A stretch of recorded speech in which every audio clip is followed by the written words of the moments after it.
Next जो है वो हम बात करते हैं जो हमारा डेटाबेस है, उस डेटाबेस को हमने एक्सेस किस तरह करना है, उसको यूज किस तरह करना है। तो जो पहली कमांड हम यूज करेंगे, अच्छा हम जब एसक्यूएल की बात करते हैं, जब हम एसक्यूएल की बात करते हैं, एसक्यूएल की बात करते हैं तो एसक्यूएल जो है ना that can be divided into 3 सब पार्ट्स या 3 सब सेक्शंस। ठीक है, पहला जो है that is called DDL. DDL stands for data data definition language से मुराद क्या है कि आप अपने सिस्टम को, अपने डेटाबेस इंजन को ये बताते हैं कि आपके पास डेटाबेसेस कौन कौन से हैं, उन डेटाबेस के अंदर टेबल्स कौन कौन से हैं, उन टेबल्स के अंदर कॉलम्स कौन कौन से हैं, उन कॉलम्स के ऊपर कंस्ट्रेंट्स क्या लगी हुई हैं। ठीक है, ये जो सारी इंफॉर्मेशन है जो आप अपना डेटा स्ट्रक्चर डिफाइन करते हैं, ठीक है, जो अपना डेटा स्ट्रक्चर डिफाइन करते हैं, that comes under data description language या डीडीएल। उसके बाद आपने अपने डेटा स्ट्रक्चर में कोई मॉडिफिकेशन करनी है या एग्जिस्टिंग टेबल को रिमूव करना है, डिलीट करना है, सिस्टम से रिमूव कर देना पूरे डेटा स्ट्रक्चर को, उस सारे काम के लिए डेटा डिस्क्रिप्शन लैंग्वेज या डीडीएल यूज होती है। फिर अगला पोर्शन है that is DML, data data manipulation language में क्या है, आपने डेटा स्ट्रक्चर डिफाइन कर दिया, उसके अंदर डेटा डालना है, उसमें से डेटा रिट्रीव करना है, उसमें से डेटा जो है वो मॉडिफाई करना है या ऑब्सोलीट डेटा को रिमूव करना है, जो करंट ऑपरेशंस परफॉर्म करने हैं, उसके लिए आप डेटा मैनिपुलेशन लैंग्वेज यूज करते हैं।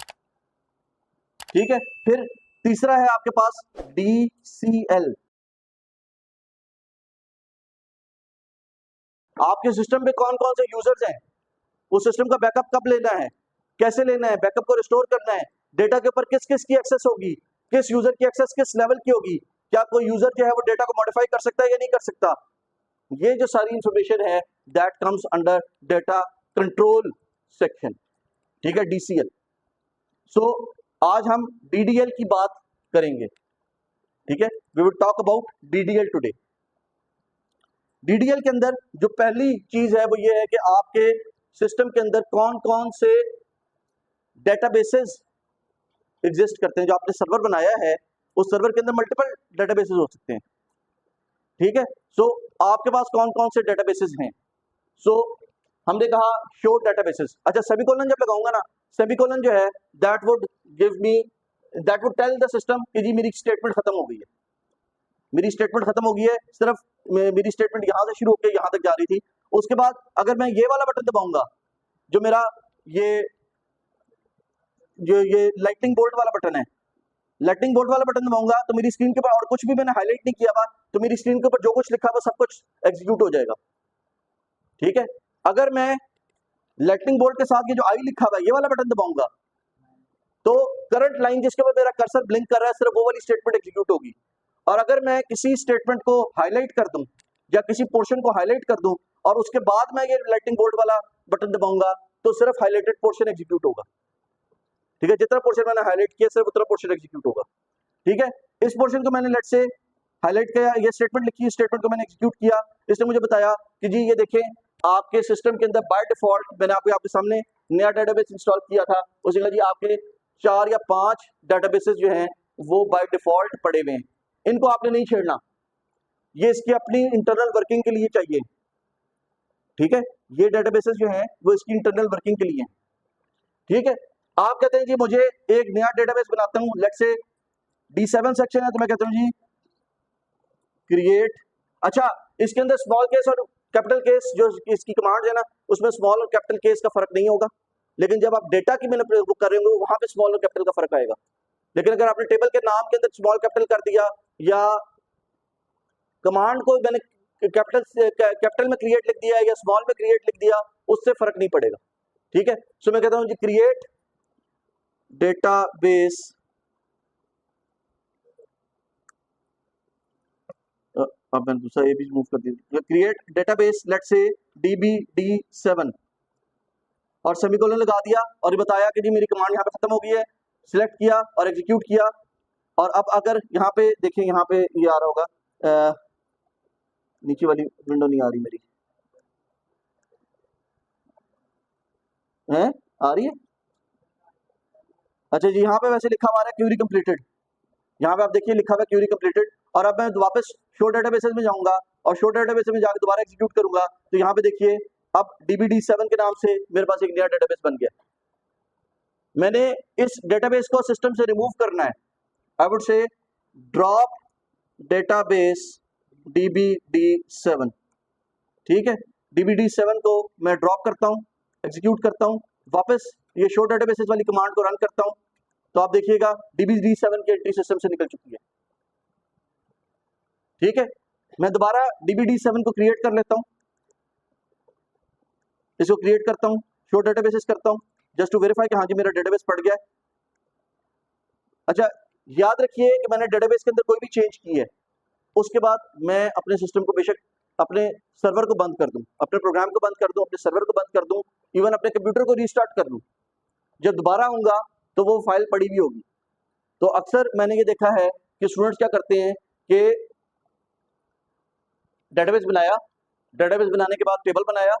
टेबल की सारी स्ट्रक्चर वगैरह सेटअप किया, उसके बाद उसके अंदर डेटा डाला, उसके बाद जब दोबारा खोलते हैं ना, फिर दोबारा पहले से शुरू कर देते हैं, फिर एरर आना शुरू हो जाता है कि इस नाम का डेटाबेस ऑलरेडी पड़ा हुआ है, इस नाम का टेबल ऑलरेडी पड़ा हुआ है, ये टेबल ये डेटा ऑलरेडी एग्जिस्ट करता है, तो आपने डुप्लीकेट कर दिया है, ये एरर आने शुरू हो जाते हैं, क्योंकि आपने वही कमांड जो आप पहले रन कर चुके हैं, एग्जीक्यूट कर चुके हैं, वो दोबारा रन करने की कोशिश कर रहे हैं, ठीक है। ऑलरेडी जी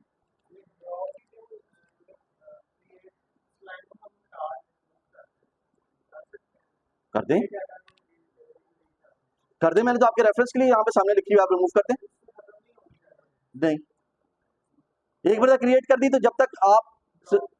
ड्रॉप नहीं करेंगे या सिस्टम को रीइंस्टॉल नहीं करेंगे, सारा सिस्टम को फॉर्मेट करके दोबारा इंस्टॉल नहीं करेंगे, उस वक्त तक फाइलें पड़ी आपको डेटाबेस पड़ा रहेगा, ठीक है। अच्छा, अब आपके पास सिस्टम के अंदर देखिए मल्टीपल डेटाबेसेस हैं, आप उसमें से चाहते हैं किसी स्पेसिफिक डेटाबेस को एक्सेस करना, आप चाहते हैं कि आपकी अगली तमाम कमांड्स जो है वो उस पर्टिकुलर डेटाबेस के ऊपर जाएं, ठीक है। आपको बताना ना पड़े कि जी मैं DBD7 को एक्सेस करना चाहता हूँ, एक बार बता देंगे मैं DBD7 को एक्सेस करना चाहता हूँ, तो आप कहाँ पे लिखेंगे, जो भी डेटाबेस आप यूज करना चाहते हैं, आप कहते हैं जी यूज DBD7, DBD7 को अगली तमाम कमांड जो है वो DBD7 को हिट करनी चाहिए, एग्जीक्यूट करें, यहाँ पे नीचे लिखा हुआ आ जाएगा क्यूरी कंप्लीटेड, यानी कि आपकी क्यूरी में कोई प्रॉब्लम नहीं आया, क्यूरी आपकी एग्जीक्यूट हो गई है। अब आप देखना चाहते हैं ये जो आपने डेटाबेस बनाया है DBD7 जिसको आप एक्सेस कर रहे हैं, इस डेटाबेस के अंदर आपके पास टेबल्स कौन कौन से हैं, जिस तरह आपने सबसे पहले कहा था इंजन के अंदर मेरे सर्वर के ऊपर कौन कौन से डेटाबेसेस पड़े हुए हैं, अब आप एक डेटाबेस के अंदर आ गए हैं, इस डेटाबेस के अंदर आप देखना चाहते हैं कौन कौन से टेबल पड़े हुए हैं, तो आप कहते हैं जी आप कहते हैं जी शो टेबल्स, शो टेबल्स, इसको एग्जीक्यूट करूंगा, शो टेबल्स को एग्जीक्यूट किया तो उसने बताया जी टेबल्स इन DBD7 और उसने ब्लैंक शो कर दिया कि जी अभी इसके अंदर कोई टेबल नहीं पड़ा हुआ, there is no table in DBD7। मैं इसके अंदर एक टेबल बनाना चाहता हूं, लेट्स से स्टूडेंट्स का टेबल बना लेते हैं, तो मैं कहता हूं क्रिएट टेबल स्टूडेंट्स, और आगे मैं इसको रीडेबिलिटी के लिए अगली लाइन में लेके जा रहा हूं, आप चाहें तो इसको सेम उसमें भी रख सकते हैं, लेट्स से मैं कहता हूं student ID which is an integer of up to 5 size, s name which is a variable character of size up to 20, then I have let's say sex which is character of size 1, then I have phone which is character of size 11, then I have GPA which is float of size 3,2, इसको अगली line में ले जाते हैं यहाँ से, ठीक है। फिर मेरे पास नहीं आ रहा, बोलो ना यार कि नहीं नजर आ रहा है, हाँ चलें, वेरी गुड जी, ऑलराइट जी, और लेट्स से मेरे पास डेट ऑफ बर्थ है which is of type date, ठीक है। सो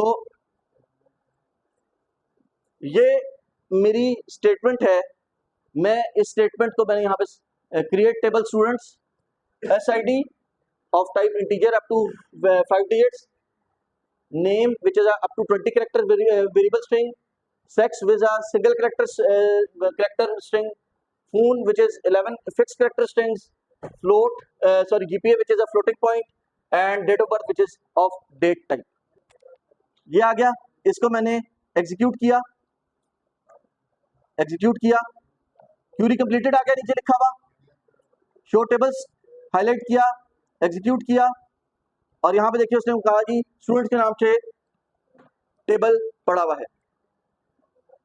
स्टूडेंट्स के नाम से एक टेबल पड़ा हुआ है। अगर मैं चाहता हूं ये देखने के लिए कि लेट्स से कि स्टूडेंट्स के नाम से जो टेबल पड़ा हुआ है इसका स्ट्रक्चर क्या है, इसके अंदर कौन कौन से कॉलम है, उन कॉलम्स की डेटा टाइप क्या है, तो मैं डिस्क्राइब और आगे स्टूडेंट्स, डिस्क्राइब स्टूडेंट्स करूंगा, एग्जीक्यूट करूंगा। तो यहां पे देखिए उसने मुझे बता दी कि मेरे पास ये 7 कॉलम है, ये मेरे पास 6 कॉलम है। Let's say SID which is an integer of size 5, sname which is a variable string of up to size 20, sex single character string, phone 11 character string, GPA floating point with 3 points, total 3 digits with 2 coming after the decimal point, and date of birth which is of type date. अगर आप यहाँ पे गौर करें तो यहाँ पे नल के अंदर सब यस लिखा हुआ है, यानी every attribute every value can be left blank. हमने कोई कंस्ट्रेंट अभी अप्लाई नहीं की, और ना हमने कोई और उसके ऊपर कोई डिफॉल्ट वैल्यू दी है कि जी यूजर ने वैल्यू प्रोवाइड ना की हो तो ये वैल्यू ऑटोमेटिकली डाल देना, हमने कोई वैल्यू प्रोवाइड नहीं की।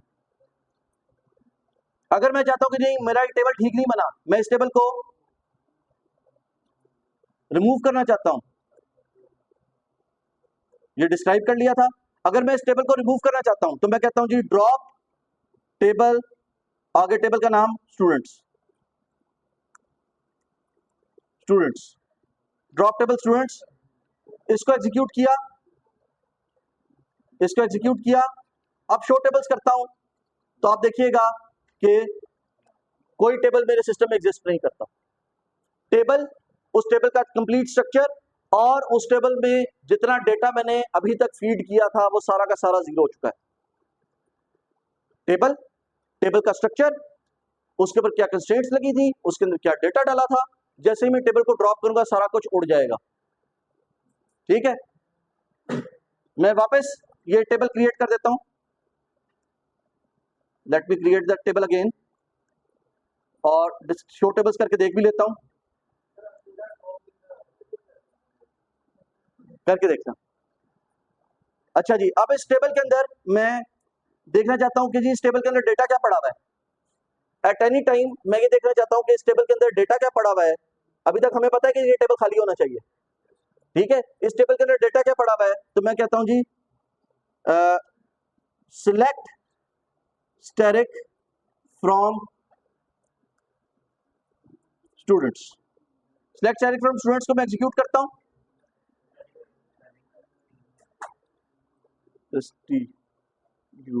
ठीक है, सिलेक्ट स्टैटिक फ्रॉम स्टूडेंट्स को एग्जीक्यूट करता हूं। तो यहां पे देखिए उसने मुझे बता दिया, टेबल का स्ट्रक्चर बता दिया उसने बता दिया कि ये 6 कॉलम है, 6 कॉलम है, ये तो नंबर रो नंबर शो कर रहा है। तो आपके पास SID, SNAME, sex, phone, GPA and DOB, ये आपके पास 6 कॉलम है, लेकिन डेटा कोई नहीं पड़ा हुआ।